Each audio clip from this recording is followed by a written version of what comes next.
Hey guys, welcome to HS defence academy. मैं हूं महेंद्र सिंह राठौर।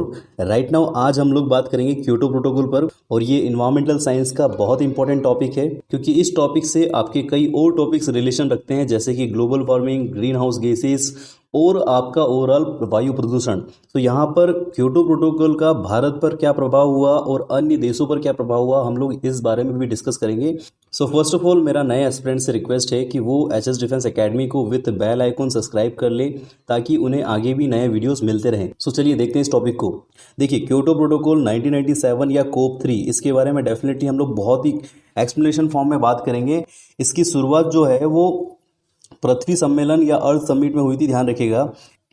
आधिकारिक तौर पर पृथ्वी सम्मेलन को United Nation conference on environmental and development programme के तहत जाना जाता है, और ये सम्मेलन रियो डी जेनेरियो में 3 से 14 जून 1992 1992 में हुआ था, ध्यान रखिएगा। इस सम्मेलन में कई ऐसी बातें हुई जो कि क्योटो प्रोटोकॉल को जन्म देती है। देखिए, यहाँ पर पृथ्वी को बचाने के लिए मुख्य 3 बातें या 3 समझौते यहाँ पर कानूनी तौर पर हुए, जिन्होंने क्योटो प्रोटोकॉल की नींव रखी।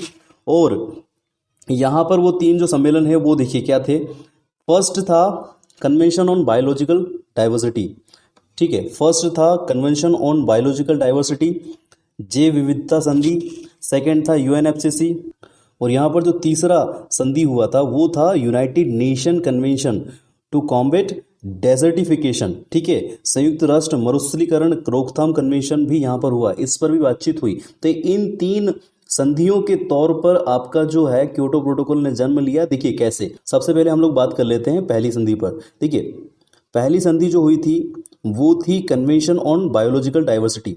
जो पहली संधि थी उसकी खास बात ये थी कि इसमें सहमति बनी कि जीव और पादप संसाधनों पर, ठीक है, जो फ्यूना और प्लांट रिसोर्सेस हैं उन पर उन देशों का स्वामित्व होगा, उन देशों का हक होगा, ठीक है, जहां पर जो विशेष जीव या पादप संसाधन है वो संबंध रखता है, जैसे कि विशेष प्रजाति, ठीक है, जो पारंपरिक ज्ञान है वो, और जो भी आविष्कार वहां पर उस देश से संबंधित रखता है, तो उस पर जो हक होगा वो जैव विविधता संधि के तहत वो उसका स्वामित्व उस देश को माना जाएगा जिस देश से वो संबंधित है। जैसे कि भी हाल ही में चाइना ने एक पैटेंट करा रखा है कि जो पांडास है उस पर, जो पांडास चाहे वो चाइना में हो या पूरे वर्ल्ड में कहीं पर भी हो, उस पर चाइना का हक है, ठीक है, वो चाइना की प्रॉपर्टी है। तो इस तरीके से ये संधि यहाँ पर जो है एक प्रॉपर स्ट्रक्चर में आई। अब ये संधि जो है ये 1992 में जो पृथ्वी समिट हुआ था उसमें इसका कहीं ना कहीं एक पूरा ड्राफ्ट जो है वो बना था, और ये प्रभावी दिसंबर 1993 में हुआ, ध्यान रखिएगा, ठीक है।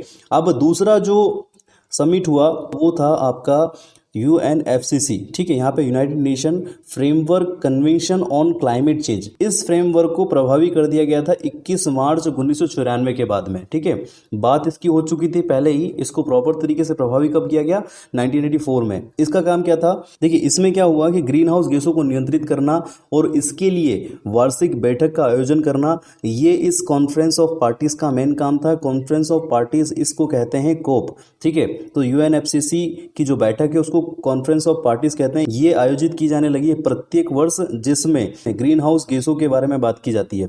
इसको अगर प्रभावी किया गया तो वो 1995 से ये मीटिंग प्रभाव में आई, और कोप 1 जो था वो 1995 में स्टार्ट हुआ, that is called conference of parties. जो की पहली मीटिंग थी वो 1995 से स्टार्ट हुई।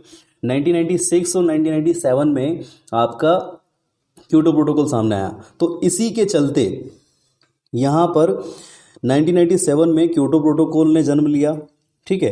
कोप 3 में क्या बातचीत हुई कि इसके तहत विकसित देशों में एनेक्स 1 जो विशेष कंट्रीज हैं, जो विकसित देश हैं, उनको ग्रीन हाउस गैस को नियंत्रित करना पड़ेगा, उनको उत्सर्जन अपना कम करना पड़ेगा। अब ग्रीन हाउस गैसेस में कौन कौन सी गैसेस आती है, कार्बन डाइऑक्साइड, नाइट्रस ऑक्साइड, ठीक है, क्लोरोफ्लोरोकार्बन और आपका SF6।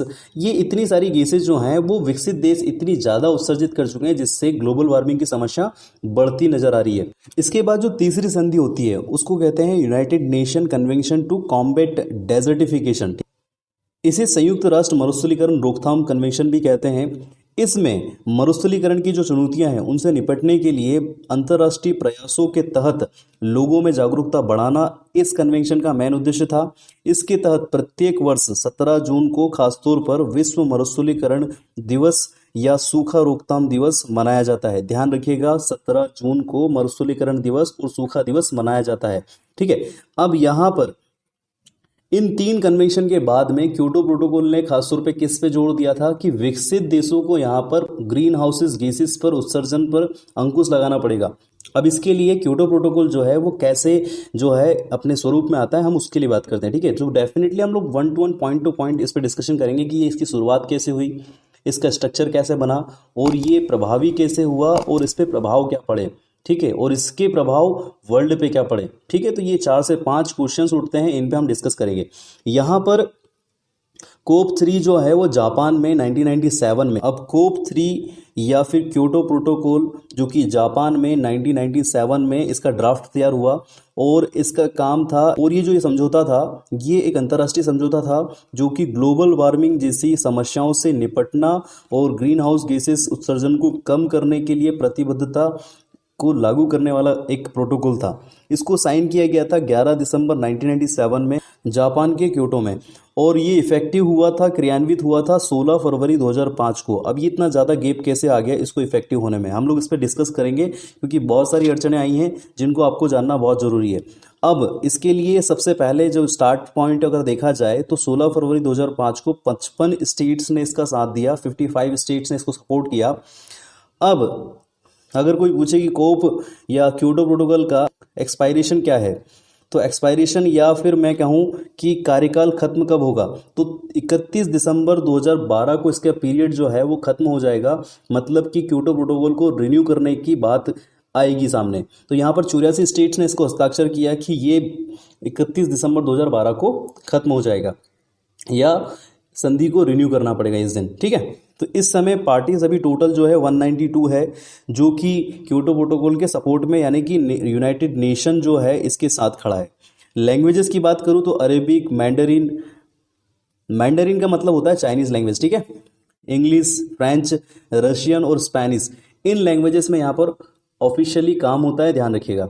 इसके बाद में क्योटो प्रोटोकॉल का जो विस्तार है उसके बारे में बात कर लेते हैं। देखिए, रिन्यूएशन तो होगा क्योंकि 2012 में क्योटो प्रोटोकॉल जो है वो खत्म हो चुका है, तो उसको रिन्यूएशन के लिए 2012 से 2020 के लिए जो विस्तार वार्ता है वो चल रही है। इसके लिए दोहा अमेंडमेंट या फिर दोहा जो कि कतर में है वहाँ पर बातचीत शुरू हो चुकी है, इसलिए इसको दोहा अमेंडमेंट क्योटो प्रोटोकॉल के नाम से भी जाना जाता है।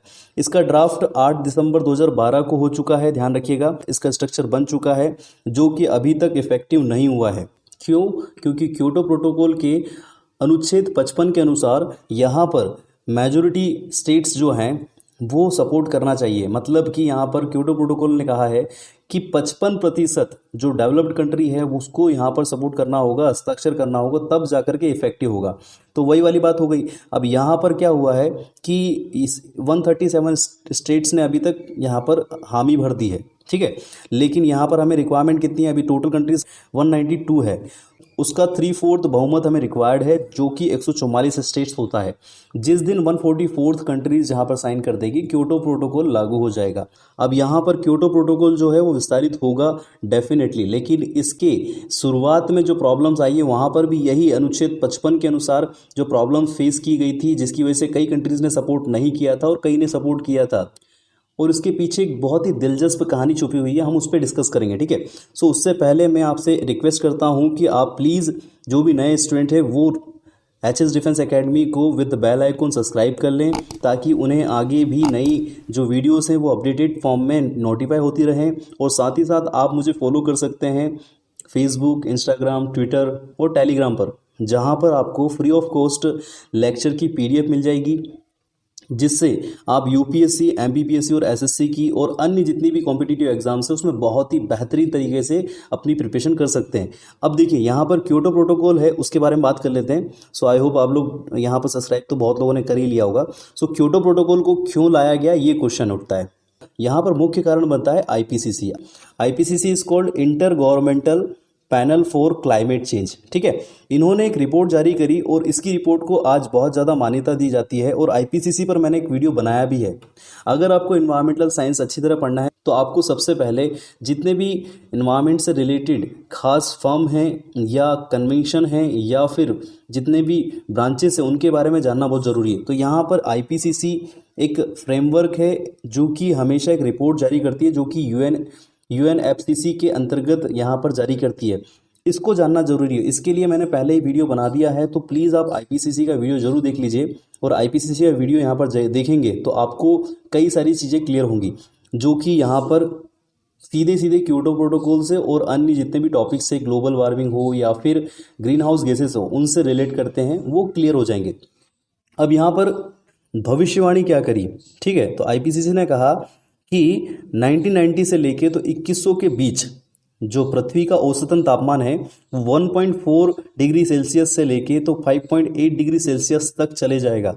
मतलब कि इतनी ग्लोबल वार्मिंग के तहत ग्लोबल वृद्धि की संभावना है। इसको देखते हुए आपको जो है कदम उठाने पड़ेंगे। इसके बाद पृथ्वी सम्मेलन में, अर्थ समिट में कई फैसले लिए गए जो कि एनवायरमेंटल के पक्ष में थे। और इसके अलावा आपको मैं बता दूं कि 1960 से लेके तो अभी तक ग्रेजुअली पृथ्वी का जो टेम्परेचर है वो बढ़ रहा है। तो इसको देखते हुए कई कंट्रीज समझ चुकी हैं कि डेफिनेटली यहाँ पर समस्या बहुत बड़ी है। तो यहाँ पर क्योटो प्रोटोकॉल लाया गया। अब क्योटो प्रोटोकॉल के लिए कौन रेडी होता है, कौन नहीं होता, उसको देखते हैं। देखिए, यहाँ पर संधि को जापान में एक रूप दिया गया जो कि 11 दिसंबर 1997 में तैयार किया गया। यहाँ पर 16 मार्च 1998 में इस पर हस्ताक्षर हुए। उसके बाद में कई समस्याएं सामने आई, जिसकी वजह से 15 मार्च 1999 को संधि वार्ता को बंद करना पड़ा। क्यों? क्योंकि प्रोटोकॉल के अनुसार अनुच्छेद 55 कहता है कि यह प्रोटोकॉल तभी लागू होगा जब 55% विकसित देश इसको सपोर्ट करेंगे। कन्वेंशन पार्टीज, एनेक्स 1 कंट्रीज, यानी कि जो डेवलप्ड कंट्री है वो, जो कि सबसे ज़्यादा CO2 या ग्रीन हाउस इफेक्ट गैसेस या ग्लोबल वार्मिंग को प्रभावित करते हैं, बढ़ाते हैं, उसके लिए जिम्मेदार हैं, उन्हें इसमें समर्थन देना होगा। इस संधि की शर्तों को मानना होगा। जैसे कि आपको पता होगा यहाँ पर कि ग्रीन हाउस गैसेस या ग्रीन हाउस इफेक्ट के लिए कौन कौन सी गैसेस जिम्मेदार हैं। तो देखिए, यहाँ पर आपको बेसिक पॉइंट ऑफ व्यू से क्लियर कर देता हूँ। ग्रीन हाउस गैसेस को समझने से पहले ग्लोबल वार्मिंग को समझ लीजिए। ग्रीन हाउस गैसेस की वजह से ही ग्लोबल वार्मिंग होती है। ग्लोब का वार्म होना मतलब कि पृथ्वी गर्म हो रही है। ठीक है, क्यों हो रही है? क्योंकि ये जो गैसेस हैं वो सूर्य से आने वाली जो किरणें हैं उनको अवशोषित कर लेती हैं और वापस पृथ्वी पर रिफ्लेक्ट कर देती हैं, वापस भेज देती हैं, जिसकी वजह से पृथ्वी जो है कहीं ना कहीं गर्म हो रही है। अब यहाँ पर जो मुख्य कारण गैसें हैं वो CO2 है, CH4 है, N2O, PFC, SF6। ठीक है, ये गैसेस यहाँ पर जिम्मेदार हैं। ठीक है, यहाँ पर जो कार्बन डाइऑक्साइड है ये ट्रांसपोर्टेशन, ठीक है, और जितने भी जीवाश्म ईंधन है उनको जलाने से उत्पन्न होती है। लाइक परिवहन सिस्टम जो है पूरा जीवाश्म ईंधन पर चलता है। इसके अलावा CH4 जो एग्रीकल्चर, नेचुरल गैस सिस्टम से या लैंडफिल से, यानी कि जो दलदली ज़मीन है उससे CH4 निकलती है। N2O की बात करूँ तो N2O नाइट्रस ऑक्साइड जो है वो मैन्युफैक्चरिंग फील्ड से ज़्यादा निकलती है या फिर एग्रीकल्चर, मैनेजमेंट और सॉइल से निकलती है, कार से निकलती है। HCF की बात करूँ तो HCF जो है जितने भी रेफ्रिजरेटर इंडस्ट्रीज़ है उनसे बहुत ज़्यादा मात्रा में निकलती है। और इसके अलावा SF6 और PFC ये भी कई मात्रा में इन्हीं इंडस्ट्रीज से निकलती हैं और इन्हीं जो चिमनियाँ रहती हैं इनसे निकलती हैं यहाँ पर। बट सबसे बड़ी दिक्कत ये है, ये जो ग्रीन हाउस सोर्सेस हैं ये सबसे ज़्यादा जो हैं विकसित देश हैं। ठीक है, विकसित देश में 29.54%, विकसित देश में 29.4% चाइना इन गैसेस को उत्सर्जित करता है। US 14.3% उत्सर्जित करता है।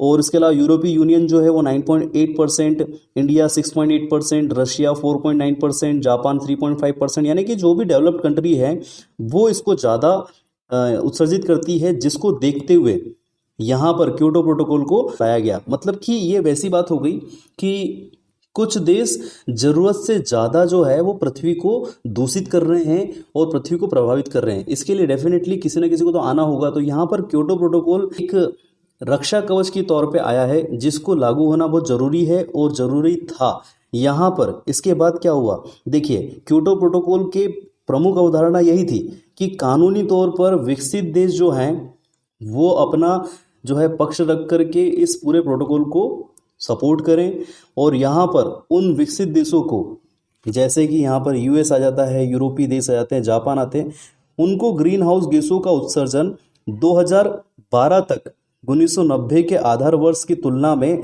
5.2% कम करना होगा। अब यहाँ पर जो मुख्य अवधारणा है वो यही है कि कहीं ना कहीं जो विकसित देश है उनको इसकी जिम्मेदारी उठानी होगी और इसके लिए कानूनी तौर पर वो बाध्य होंगे, लेकिन ग्रीन हाउस गैसों को और उनके उत्सर्जन में कटौती में सभी विकासशील देश और अविकसित देशों पर इसके लिए सामान्य प्रतिबद्धता होगी। मतलब कि बहुत ज़्यादा कठोर प्रतिबंध नहीं होगा, खासतौर पर जो प्रतिबद्धता होगी वो विकसित देशों पर होगी। अब यहाँ पर जो औद्योगिक इंडस्ट्रियलाइजेशन देश हैं, ठीक है, उन पर कॉमन बट डिफरेंशिएटेड रिस्पॉन्सिबिलिटीज होगी, मतलब कि आम लेकिन विभेदित जिम्मेदारियां। इसका सीधा सा मतलब है कि इन देशों को ज़्यादा जिम्मेदारी लेनी होगी विकासशील देशों या अविकसित देशों की तुलना में। अब यहाँ पर इसके लिए क्योटो प्रोटोकॉल ने विकसित और विकासशील देश के लिए दो वर्ग बनाए, ठीक है। एक था एनेक्स 1 जो विकसित देश का वर्ग था, एक था नॉन एनेक्स जो कि विकासशील या अनडेवलप्ड कंट्रीज का वर्ग था। इसमें सभी विकसित देश थे, इंडस्ट्रियलाइज्ड देश थे, जैसे यूएस, यूके, जापान। इन्हें 1990 की तुलना में 2012 तक जो ग्रीन हाउस गैसेस हैं उनको 5.2% तक कम करना था और वहीं जो नॉन एनेक्स देश है उन पर प्रतिबद्धता कम थी। इन देशों को जो है कहीं ना कहीं उत्सर्जन करने की छूट थी। इनमें इंडिया, इंडोनेशिया, चाइना, बिल्कुल चाइना 1997 तक ज़्यादा विकसित नहीं हुआ था, इसलिए उसको क्योटो प्रोटोकॉल के अंतर्गत विकासशील देश में रखा गया। और ये एक सबसे बड़ा एक कारण रहा कि यहाँ पर विकासशील देश जो जब विकसित हो जाता है तो वो अपनी विकसितता को इस तरीके के प्रोटोकॉल में लागू नहीं होने देता और कहता है कि मैं अभी विकासशील हूँ और यहाँ पर उत्सर्जन किया जाता है। इसी वजह से ओवरऑल वर्ल्ड में सबसे ज़्यादा चाइना का हाथ है ग्लोबल वार्मिंग गैसेस को बढ़ाने में, जिस पर एक विश्वव्यापी बैठक की आवश्यकता डेफिनेटली है। अब यहाँ पर कई देशों ने क्योटो प्रोटोकॉल की संधि नहीं मानी, जैसे कि अमेरिका। और यहाँ पर 27 मार्च 2001 में अमेरिका के राष्ट्रपति जॉर्ज बुश ने जलवायु परिवर्तन या ग्लोबल वार्मिंग जैसी समस्याओं को मानने से ही इनकार कर दिया और विकास नहीं होने देने का एक कारण बताया। लेकिन यहाँ पर अन्य देशों का मानना कुछ और ही था। उन्होंने इस समस्या को समझा और अमेरिका के बिना ही 23 जुलाई 2001 को 178 देशों ने बॉन, जर्मनी में एक बैठक का आयोजन किया और उसके बाद में यहाँ पर यूएस के बिना ही क्योटो प्रोटोकॉल का समर्थन किया। तो ये एक बहुत बड़ी बात थी। इसके बाद ही 18 नवंबर 2004 को आइसलैंड या रशिया फेडरेशन ने भी इस संधि को माना और 55% का कोटा यहाँ पर पूरा हो गया। यानी कि क्योटो प्रोटोकॉल का जो मेन अवधारणा था कि विकसित देशों का 55% यहाँ पर इस प्रोटोकॉल को समर्थन देगा, तभी ये जो प्रोटोकॉल है ये लागू होगा। तो अब 55% यहाँ पर जो है समर्थन में आ चुके थे। अब क्योटो प्रोटोकॉल जो है वो 16 फरवरी 2005 को अमल में लाया गया। इसके बाद कई कंट्रीज़ ने इसमें सपोर्ट किया, जैसे कि 3 दिसंबर 2007 को ऑस्ट्रेलिया ने यहाँ पर सपोर्ट कर दिया, उनके प्रधानमंत्री केविन रोड ने यहाँ पर सपोर्ट किया।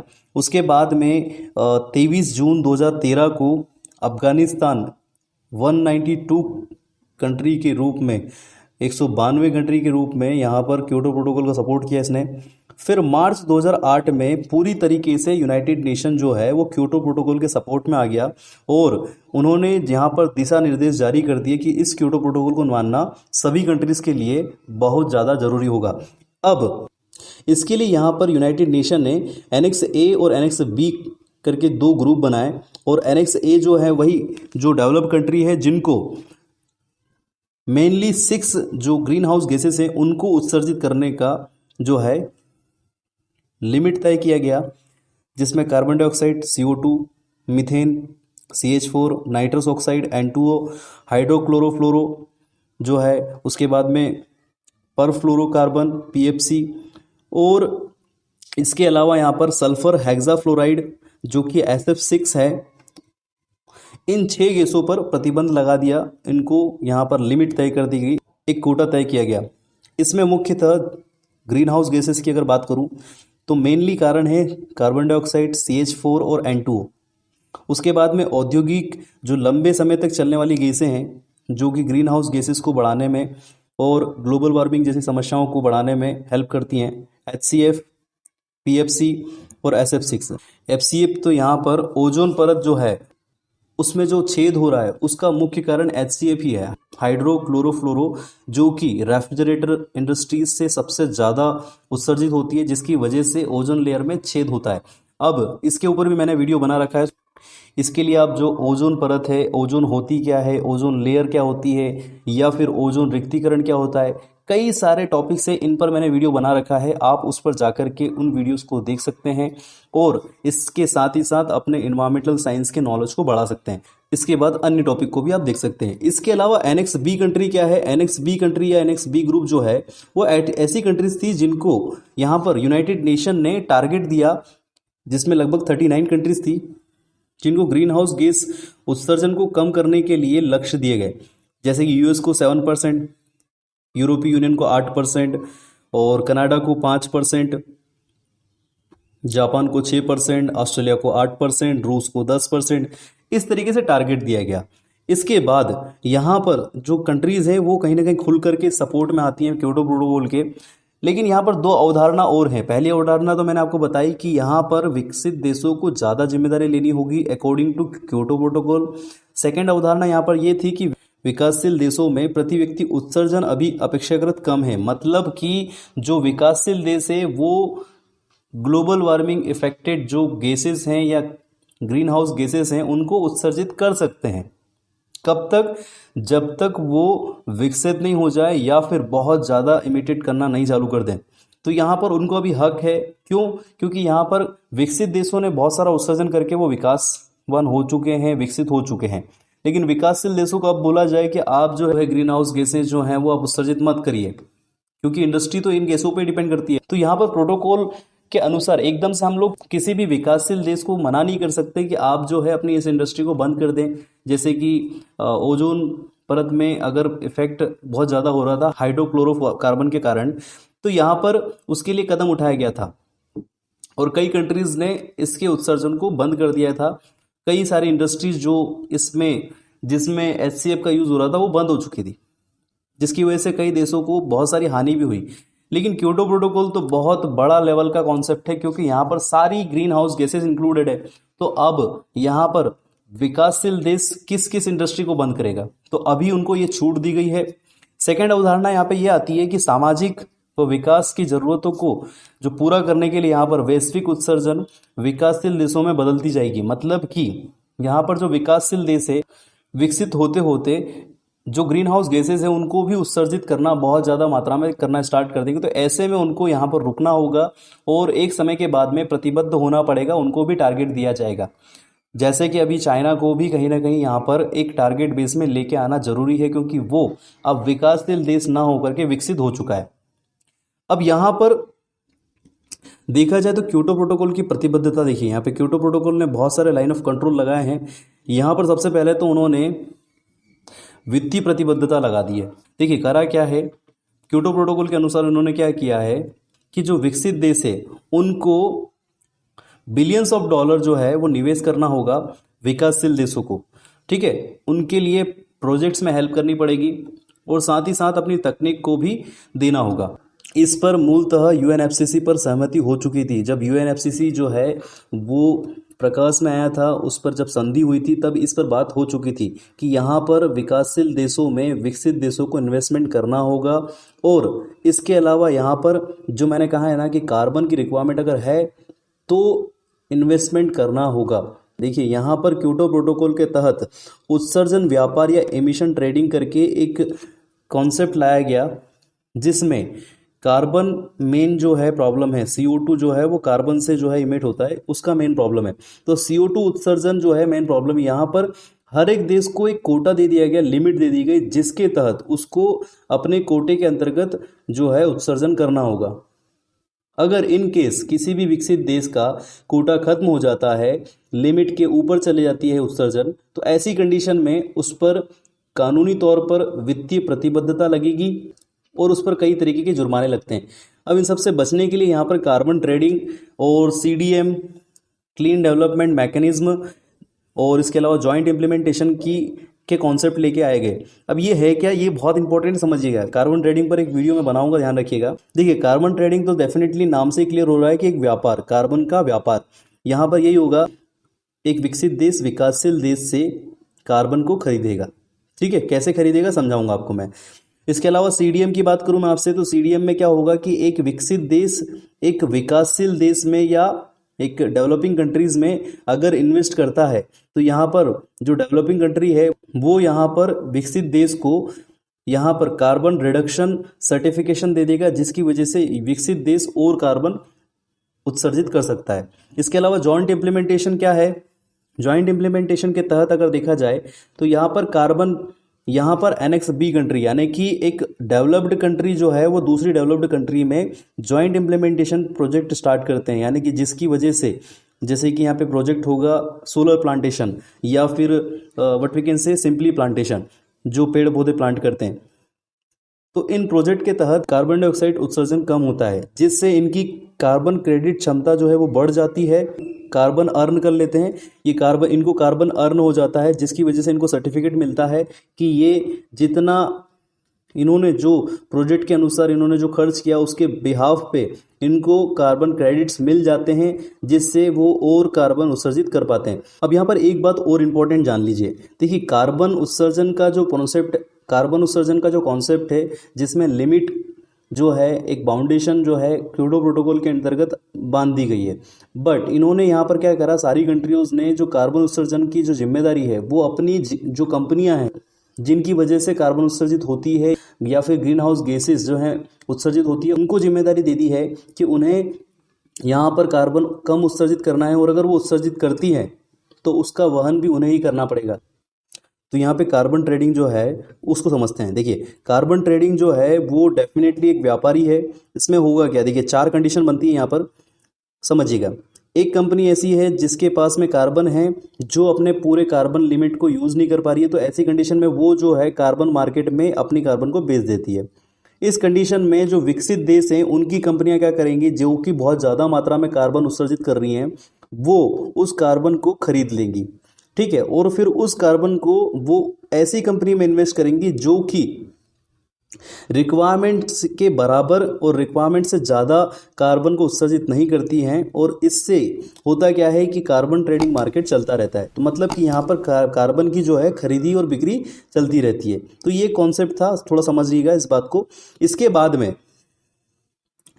यहाँ पर अगर देखा जाए तो आपका क्लीन डेवलपमेंट मैकेनिज्म है, उसमें क्या होता है कि एक डेवलप्ड कंट्री एक डेवलपिंग कंट्रीज में इन्वेस्ट करती है, ठीक है, कई के लिए रिड्यूस इट्स एमिशन, यानी कि जो कार्बन डाइऑक्साइड है उसके एमिशन को कम करने के लिए। इसके लिए क्या करेंगे, ऐसे प्रोजेक्ट्स यहाँ पर लगाए जाएंगे डेवलप्ड कंट्री के जरिए जो कि कार्बन डाइऑक्साइड को सोखेंगे या फिर कम से कम कार्बन डाइऑक्साइड जो है उत्सर्जित करेंगे, कहीं ना कहीं जो इन्वायरमेंट है उसको क्लीन करने में हेल्प करेंगे। तो इस टाइप के प्रोजेक्ट के थ्रू जो डेवलपिंग कंट्री है, फिर उसके बाद में जो प्रोजेक्ट कंप्लीट होता है उसके बाद में वो डेवलप्ड कंट्री को एक सर्टिफिकेट जारी करती है, जिसके तहत उसको कार्बन क्रेडिट अर्न होता है, जिसके बाद में वो जो डेवलप्ड कंट्री है वो उस कार्बन क्रेडिट से अपना काम जो है वो कंप्लीट कर सकती है।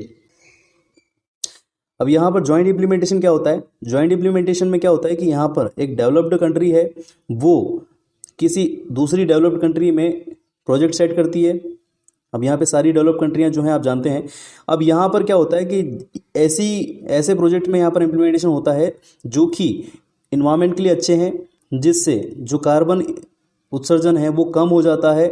इसके अलावा यहाँ पर जो इमिशन है वो रिडक्ट होता है, यहाँ पर कार्बन कम होता है, रिड्यूस होता है, जिसकी वजह से वो यहाँ पर फिर से कार्बन क्रेडिट जो है अर्न कर लेते हैं और उसको बेच सकते हैं, या फिर अपनी अन्य जो कंपनीज़ हैं उनमें यूज़ कर सकते हैं, या अपने कोटे में ऐड कर सकते हैं। तो इसी तरीके से यहाँ पर क्लीन डेवलपमेंट मैकेनिज्म में भी यही काम करता है, जो मैंने आपको जस्ट अभी थोड़ी देर पहले समझाया कि क्लीन डेवलपमेंट इंडेक्स में भी यही होता है। डेवलप्ड कंट्री डेवलपिंग कंट्री में इन्वेस्ट करती है, प्रोजेक्ट सेट करती है, उसके बाद में यहाँ पर वो कार्बन क्रेडिट को अर्न करती है और कार्बन क्रेडिट को सेल कर देती है, या फिर अपने रिक्वायर्ड प्रोजेक्ट्स में यूज़ करती है। तो ये एक पूरा कॉन्सेप्ट है, आई होप आपको समझ में आया होगा। इसके बाद में क्योटो प्रोटोकॉल को प्रभावित करने वाले कारण भी है। देखिए मुख्य कारण यहाँ पर विकसित देशों का जो है दूरंदेशी में कमी होना है, जलवायु परिवर्तन या ग्लोबल वार्मिंग जैसी प्रॉब्लम या समस्या को ना समझना है, जैसे कि जॉर्ज बुश, डोनाल्ड ट्रंप, इन लोगों का नकारात्मक होना। सो इस तरीके से विकसित देशों का नकारात्मक रवैया जो है वो डेफिनेटली क्योटो प्रोटोकॉल को प्रभावित करता है। साथ ही साथ यहाँ पर चाइना ने भी जो है उत्सर्जन प्रक्रिया को कम न करने की बात कही। उन्होंने कहा कि हमारी प्रति व्यक्ति जो उत्सर्जन क्षमता है वो यूएस की तुलना में बहुत कम है। सो इसके लिए वो खुद को विकासशील देश बताता है और उत्सर्जन में कमी न करने की बात करता है।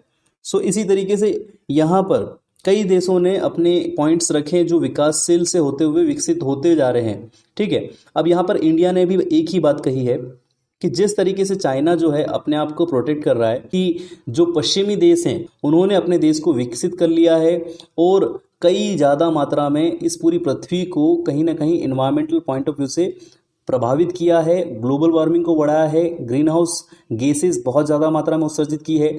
लेकिन अब जो विकासशील देश हैं वो अगर एमिशन रोक देंगे तो वो डेवलपमेंट कैसे करेंगे?